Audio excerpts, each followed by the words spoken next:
Hello प्यारे दोस्तों, class 10th का दोस्तों ये साइंस में आज दोस्तों 9वां चैप्टर जो कि फिजिक्स का है। और दोस्तों 9वां चैप्टर फिजिक्स का आज दोस्तों हम लेक्चर तीसरा करेंगे इसका। दोस्तों इसके पहले हमने लेक्चर 2 कर लिया है, यानी लेक्चर 1 लेक्चर 2 कर लिया है। यदि आपने दोस्तों उन सभी लेक्चर्स को नहीं देखा है तो जाकर के प्लेलिस्ट में देख लीजिएगा। और दोस्तों मैं आपको बता देना चाहता हूं कि रसायन विज्ञान यानी केमिस्ट्री का 2 चैप्टर दोस्तों हम लोगों ने कंप्लीट कर लिया है। तो दोस्तों अगर उसको भी नहीं देखे हैं तो आप लोग जाकर के प्लेलिस्ट में ज़रूर देख लीजिएगा। तो दोस्तों आज की इस वीडियो में हम किन किन टॉपिक पर बात करने वाले हैं, सबसे पहले उस चीज़ों को हम देख लेते हैं। पहला क्या है दोस्तों, प्रकाश किरण क्या होता है। दोस्तों ये प्रकाश किरण क्या होता है या उसी का नाम दोस्तों ये क्या होता है, प्रकाश पुंज। ये दोस्तों प्रकाश किरण और प्रकाश पुंज ये क्या होते हैं देखिए। उसके बाद क्या है, प्रकाश पुंज के प्रकार, प्रकाश पुंज के कितने प्रकार होते हैं दोस्तों उसको देखेंगे। और ये तीसरा क्या है, प्रतिबिंब, प्रतिबिंब क्या होता है उसको देखेंगे। और प्रतिबिंब के कितने प्रकार होते हैं उसको हम दोस्तों देखेंगे। तो प्रतिबिंब के कितने प्रकार होते हैं, प्रतिबिंब के दोस्तों अभी हम जब इस टॉपिक पर आएंगे तब बताएंगे। और दोस्तों फिलहाल पहला देखते हैं प्रकाश किरण या प्रकाश पुंज। तो प्यारे साथियों देखते हैं प्रकाश किरण किसे कहते हैं। प्रकाश किरण क्या होता है, यानी जब प्रकाश किसी पारदर्शी माध्यम में और सरल रेखा में क्या करती है, गमन करती है यानी चलती है। देखिएगा दोस्तों, जब प्रकाश किरण किसी पारदर्शी माध्यम में एक सरल रेखा यानी सीधी रेखा में क्या करती है, गमन करती है यानी चलती है। उसके बाद क्या है, तब प्रकाश के पथ, तब प्रकाश जिस रास्ते पर जाता है यानी जिस पथ पर क्या होता है, चलता है, उस पथ को क्या कहते हैं, प्रकाश किरण कहते हैं। समझ में आया दोस्तों। देखिए फिर से, जब प्रकाश की किरण किसी पारदर्शी माध्यम में एक सरल रेखा यानी सीधी रेखा में क्या करती है, गमन करती है यानी चलती है, तब प्रकाश जिस पथ पर, प्रकाश क्या होता है, जिस पथ पर चलता है उसी पथ को हम क्या कहते हैं, प्रकाश किरण कहते हैं। और दोस्तों इसके आगे क्या है, तथा इसके समूह को, तथा अब जैसे समूह क्या होता है दोस्तों, अब एक पथ है, अब कई सारे अगर पथ हो जाए यहीं पर और इन सभी पर प्रकाश क्या हो, चले, यानी इन सभी पर क्या हो, प्रकाश, इन सभी पथों पर क्या हो, प्रकाश चले, तथा इसके समूह को ही क्या कहते हैं, प्रकाश पुंज कहते हैं। समझ में आया दोस्तों। देखिएगा फिर से एक बार, जब प्रकाश की किरण किसी पारदर्शी माध्यम में, जब प्रकाश की किरण किसी पारदर्शी माध्यम में सरल रेखा यानी एक सीधी रेखा में क्या करती है, चलती है। और दोस्तों जान लीजिए कि प्रकाश इधर से आ रही है और इधर जा रही है। तो दोस्तों देखिए, जब प्रकाश की किरण किसी पारदर्शी माध्यम से में एक सरल रेखा में क्या करती है, चलती है, और क्या करती है, चलती है यानी गमन करती है या चलती है, बात एक ही है, तब प्रकाश जिस पथ का सहारा लेता है यानी जिस पथ पर चलता है उस पथ को क्या कहते हैं, प्रकाश किरण कहते हैं। और जब इसके ढेर सारे समूह हो जाएं तब उसे प्रकाश पुंज कहते हैं। समझ में आया दोस्तों। अब दोस्तों हम देखते हैं अगला। तो अब हम देखते हैं प्रकाश पुंज के कितने प्रकार होते हैं। दोस्तों प्रकाश पुंज के कितने प्रकार होते हैं, तो दोस्तों प्रकाश पुंज के 3 प्रकार होते हैं। प्रकाश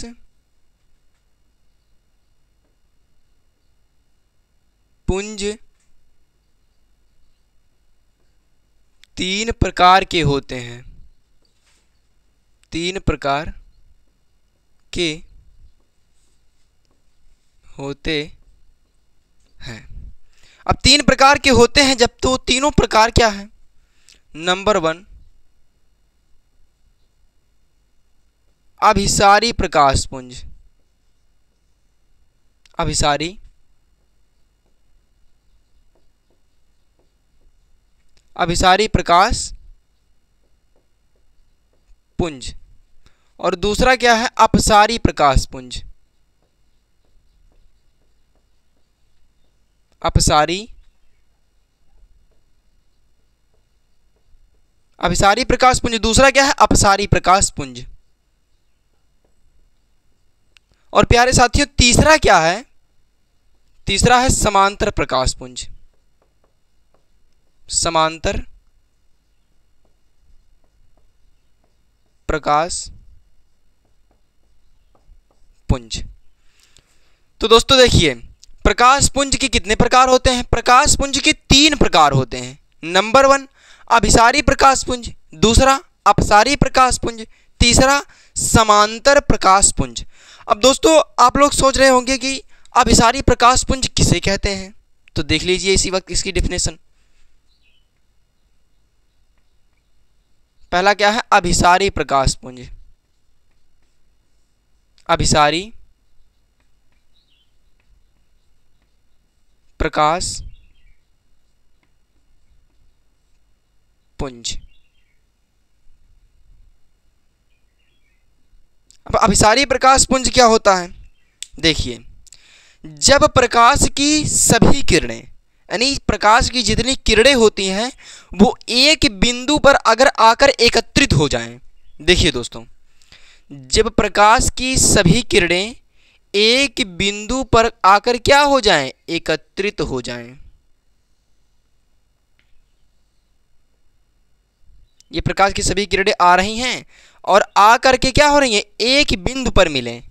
ये क्या है? एक बिंदु है और ये प्रकाश की किरणें आ रही हैं और एक बिंदु पर मिल रही हैं, तब इसे क्या कहते हैं? अभिसारी प्रकाश पुंज कहते हैं। डेफिनेशन देखिए, जब प्रकाश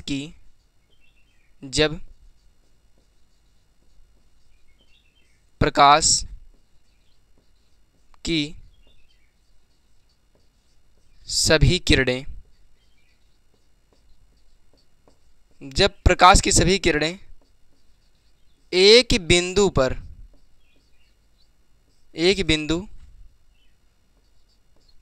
आकर मिलती हैं। क्या होती हैं? जब प्रकाश की सभी किरणें एक बिंदु पर आकर मिलती हैं तब उसे क्या कहते हैं? अभिसारी प्रकाश पुंज कहते हैं। अभिसारी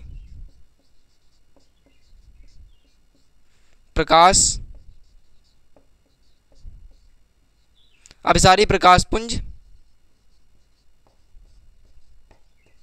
कहते हैं। तो दोस्तों देखिए, यानी जब प्रकाश की समस्त किरणें, यानी सभी किरणें जो होती हैं वो क्या हो? एक बिंदु पर अगर आकर मिल जाएं तब उसे क्या कहते हैं? अभिसारी प्रकाश पुंज कहते हैं। तो दोस्तों आप लोगों को समझ में आ रहा होगा कि अभिसारी प्रकाश पुंज किसे कहते हैं। अब हम देखते हैं अपसारी प्रकाश पुंज। तो दोस्तों अब हम देखते हैं दूसरा क्या है? अपसारी प्रकाश पुंज। ये पहला हमने देख लिया और दूसरा क्या है? अपसारी प्रकाश पुंज। अपसारी प्रकाश पुंज। अब ये दोस्तों अपसारी प्रकाश पुंज क्या होता है? अपसारी प्रकाश पुंज दोस्तों जो है वो अभिसारी प्रकाश पुंज का एकदम क्या है? उल्टा है। अब यहाँ पर अभिसारी प्रकाश पुंज में क्या होता था? सभी किरणें जो होती थी वो एक बिंदु पर आकर मिलती थी, लेकिन यहाँ पर क्या है? अब दोस्तों देखिएगा, यहीं से डिफिनेशन आपको एकदम आसान लगने लगेगा। जब प्रकाश की समस्त किरणें एक बिंदु से आती हुई क्या हो? प्रतीत होती हैं। यहां पर क्या था? सभी किरणें एक बिंदु पर आकर मिलती थी, लेकिन यहां पर क्या है? प्रकाश की जब सभी किरणें एक बिंदु से क्या हो रही हैं? आ रही हैं, यानी एक बिंदु से जा रही हैं। समझ में आ रहा है दोस्तों? तो इसकी डेफिनेशन क्या हो गई? डेफिनेशन को देखिएगा, जब प्रकाश की समस्त किरणें,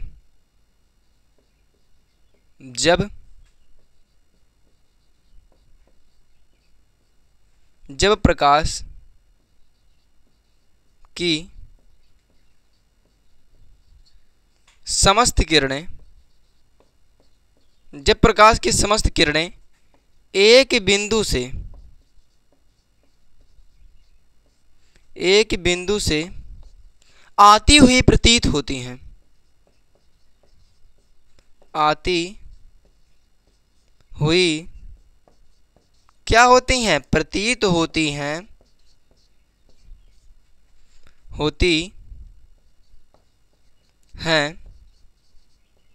तब उसे अपसारी प्रकाश पुंज कहते हैं। क्या कहते हैं दोस्तों? अपसारी प्रकाश पुंज कहते हैं।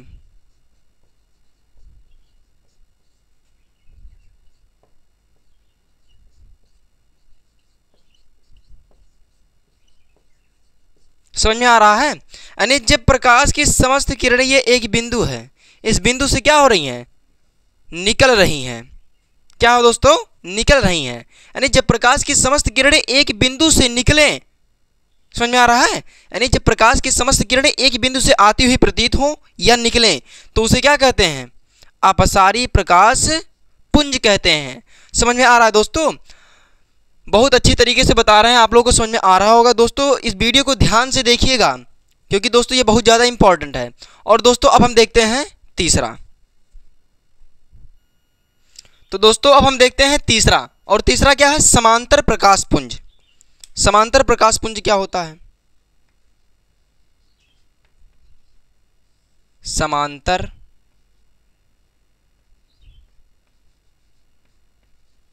प्रकाश पुंज। अब दोस्तों आप लोग सोच रहे होंगे कि समांतर प्रकाश पुंज क्या होता है?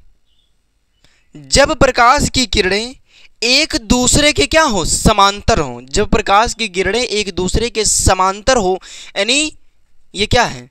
जब प्रकाश की किरणें ये रेखा और ये रेखा तीनों आपस में क्या हो? समांतर हो, तो उसे क्या कहते हैं? समांतर प्रकाश पुंज कहते हैं। जैसे ये प्रकाश की किरण है, ये प्रकाश की किरण है और ये भी प्रकाश की किरण है, और इन तीनों प्रकाश की किरणों की जो बीच की दूरी है, यानी यहाँ से यहाँ तक की दूरी बराबर हो किसके? यहाँ से यहाँ तक की दूरी के। समझ में आ रहा है कि ये रेखाएं जो हैं वो मतलब ये जो किरणें हैं ये कभी आपस में क्या है? प्रतिच्छेदित ना करे, यानी मिले ना, तो उसे क्या कहते हैं? समांतर कहते हैं। अब समांतर प्रकाश पुंज क्या कहते हैं? जब प्रकाश की किरणें एक दूसरे के क्या हो? समांतर हो, यानी इनके बीच की दूरी क्या हो? बराबर हो इन रेखाओं, मतलब इन प्रकाश की, तो उसे क्या कहते हैं? समांतर प्रकाश पुंज कहते हैं। डेफिनेशन को देखिएगा। जब प्रकाश की किरणों, यानी जब प्रकाश की किरणों की बीच की दूरी, जब प्रकाश के किरणों के बीच की दूरी, बीच की दूरी क्या हो? जब प्रकाश की किरणें एक दूसरे के, दोस्तों ऐसे लिखिएगा, जब प्रकाश की किरणें एक दूसरे के क्या हो? समांतर हो। जब प्रकाश की किरणें, जब प्रकाश की किरणें एक दूसरे के समांतर हों, एक दूसरे के समांतर हों, समांतर हों, तो उसे क्या कहते हैं? समांतर प्रकाश पुंज कहते हैं। समांतर प्रकाश पुंज, तो उसे समांतर प्रकाश पुंज कहते हैं। तो दोस्तों देखिए, यानी जब ये प्रकाश की किरणें हैं और इनके बीच की जो दूरी है वो क्या हो? क्या हो दोस्तों? बराबर हो, तो उसे क्या कहते हैं? समांतर प्रकाश पुंज कहते हैं। देख लीजिए दोस्तों, समांतर प्रकाश पुंज किसे कहते हैं?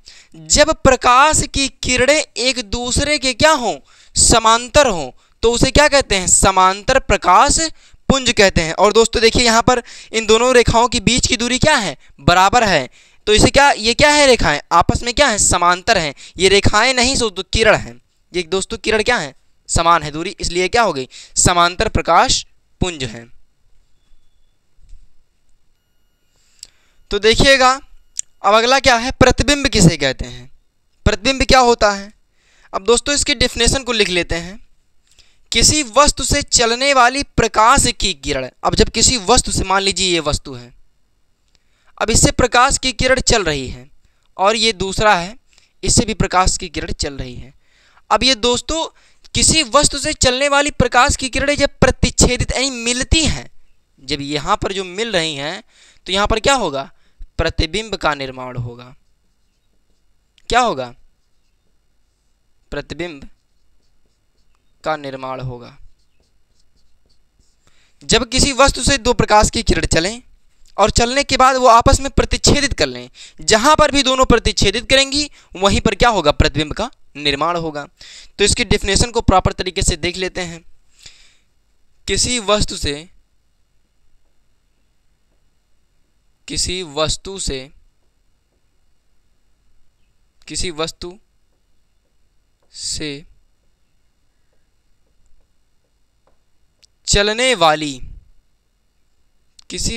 चलने वाली प्रकाश किरणें, किसी वस्तु से चलने वाली प्रकाश की किरणें जब प्रतिच्छेदित करती हैं, क्या करती हैं, जब प्रतिच्छेदित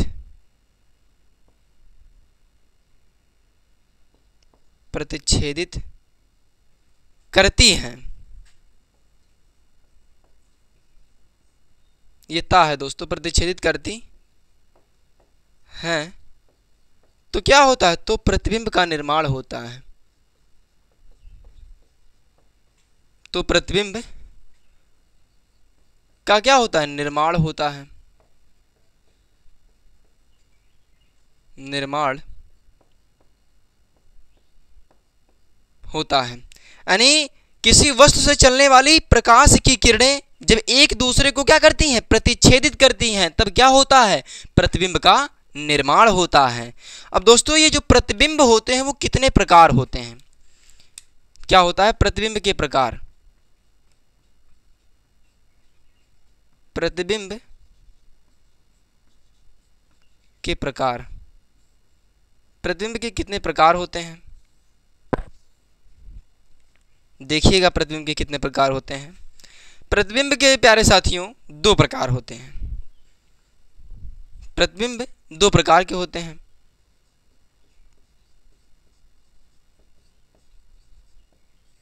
प्रतिबिंब दो प्रकार के होते हैं।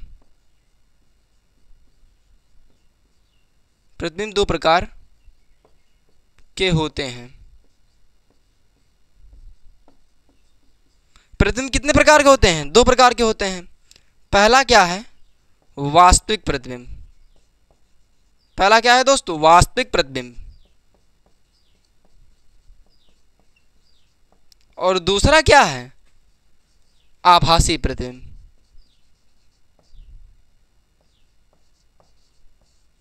आभासी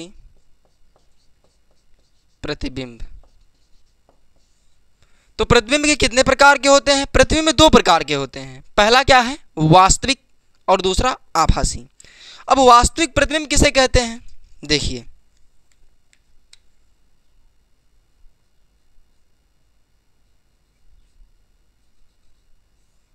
वास्तविक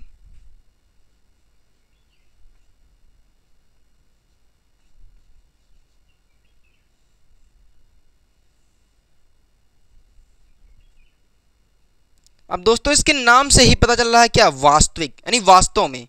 जब प्रकाश की किरण वास्तव में मिलकर क्या होती हैं, प्रतिबिंब का निर्माण करती हैं, तो उसे क्या कहते हैं, वास्तविक प्रतिबिंब कहते हैं। क्या होगा इसका डेफिनेशन, जब प्रकाश की किरण वास्तव में मिलकर प्रतिबिंब का निर्माण करती हैं, जब प्रकाश की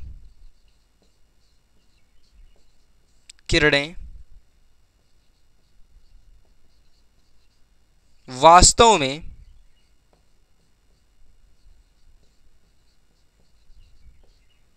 मिलकर क्या होता है, प्रतिबिंब का निर्माण करती हैं,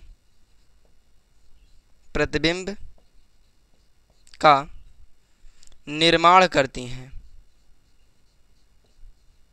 जब प्रकाश की किरण वास्तव में मिलकर प्रतिबिंब का निर्माण करती हैं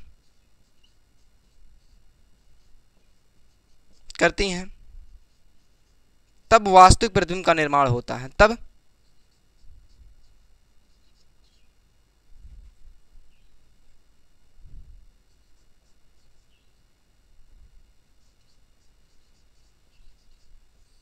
वास्तविक, दोस्तों यहाँ पर वास्तविक गलत लिखा गया है, देख लीजिएगा दोस्तों। वास्तविक,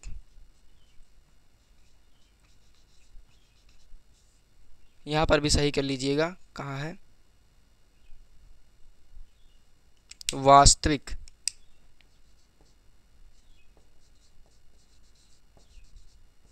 तब क्या होता है, जब प्रकाश की किरणें वास्तव में मिलकर प्रतिबिंब का निर्माण करती हैं तो उसे क्या कहते हैं, तब वास्तविक प्रतिबिंब। तब वास्तविक प्रतिबिंब,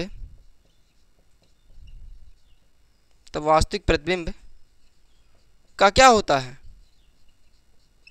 निर्माण होता है। वास्तविक प्रतिबिंब जो होता है दोस्तों वो सदैव क्या होता है, उल्टा होता है। वास्तविक प्रतिबिंब क्या होता है, उल्टा होता है।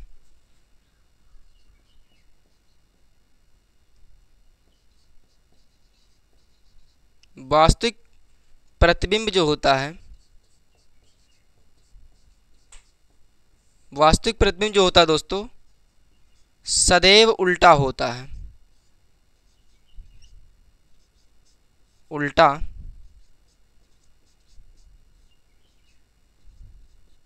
होता है।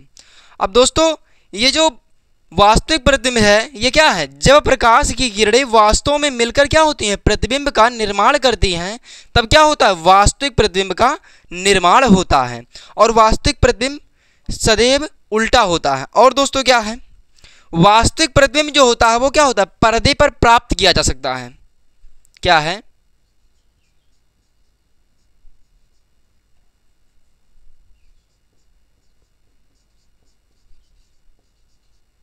वास्तविक प्रतिबिंब जो होता है दोस्तों, वास्तविक प्रतिबिंब पर्दे पर क्या होता है, प्राप्त किया जा सकता है। वास्तविक प्रतिबिंब पर्दे पर प्राप्त किया जा सकता है। तो दोस्तों वास्तविक प्रतिबिंब से आपको क्या समझ में आया, देखिए जब प्रकाश की किरणें वास्तव में मिलकर, यानी जब प्रकाश की किरणें वास्तव में मिलें और क्या होगा, प्रतिबिंब का निर्माण करती हैं, तब क्या होता है, वह वास्तविक प्रतिबिंब कहलाता है। यानी जब प्रकाश की किरण वास्तव में मिलें और मिलकर प्रतिबिंब का निर्माण करें तो उसे वास्तविक प्रतिबिंब कहते हैं। और देखिए दोस्तों वास्तविक प्रतिबिंब जो होता है वो सदैव क्या होता है, उल्टा होता है। और वास्तविक प्रतिबिंब जो होता है वो पर्दे पर प्राप्त किया जा सकता है। अब हम दोस्तों देखते हैं आभासी प्रतिबिंब। तो प्यारे दोस्तों अब देखिएगा क्या है आभासी प्रतिबिंब। आभासी प्रतिबिंब क्या होता है, जब प्रकाश की किरणें वास्तव में ना मिलकर, वास्तविक प्रतिबिंब में क्या था, जब प्रकाश की किरणें वास्तव में मिलकर, लेकिन यहाँ पर क्या है, जब प्रकाश की किरणें वास्तव में ना मिलकर मिलती हुई प्रतीत होती हैं। यानी जब प्रकाश की किरण वास्तव में मिले ना लेकिन वो क्या हो, मिलती हुई प्रतीत हो, तब क्या होता, आभासी प्रतिबिंब का निर्माण होता है। तब क्या होता, आभासी प्रतिबिंब का निर्माण होता है। यह प्रतिबिंब जो होता है पर्दे पर नहीं प्राप्त किया जा सकता है। वास्तविक प्रतिबिंब में क्या था, जो वास्तविक प्रतिबिंब था वो पर्दे पर प्राप्त किया जा सकता था, लेकिन जो आभासी प्रतिबिंब है वो पर्दे पर प्राप्त नहीं किया जा सकता है। लेकिन क्या होता है, इसका फोटो लिया जा सकता है। दोस्तों जो आभासी प्रतिबिंब होता है इसका फोटो लिया जा सकता है लेकिन इसको पर्दे पर प्राप्त नहीं किया जा सकता है। और जो आभासी प्रतिबिंब होता है वो सदैव क्या होता है, सीधा होता है। आभासी प्रतिबिंब जब भी आपको प्राप्त होगा सदैव क्या होगा, सीधा होगा। दोस्तों आज के लिए इतना ही। आभासी प्रतिबिंब और वास्तविक प्रतिबिंब दोस्तों ये दोनों क्या है, व्युत्क्रम है, यानी दोनों आपस में क्या है, उल्टा है। तो दोस्तों आज के लिए इतना ही। हम लोग दोस्तों ये लेक्चर तीसरा कर चुके हैं। अब दोस्तों हम कल देखेंगे गोलीय दर्पण द्वारा प्रतिबिंब का निर्माण कितने होते हैं, उनका नियम कितना होता है दोस्तों, उसको देखेंगे। तो दोस्तों थैंक यू, आज के लिए इतना ही। अगर वीडियो अच्छा लगा हो तो लाइक सब्सक्राइब कमेंट जरूर कीजिए। और हाँ, अगर चैनल पर आप नए हो तो उसको सब्सक्राइब कर लीजिएगा। Thank you.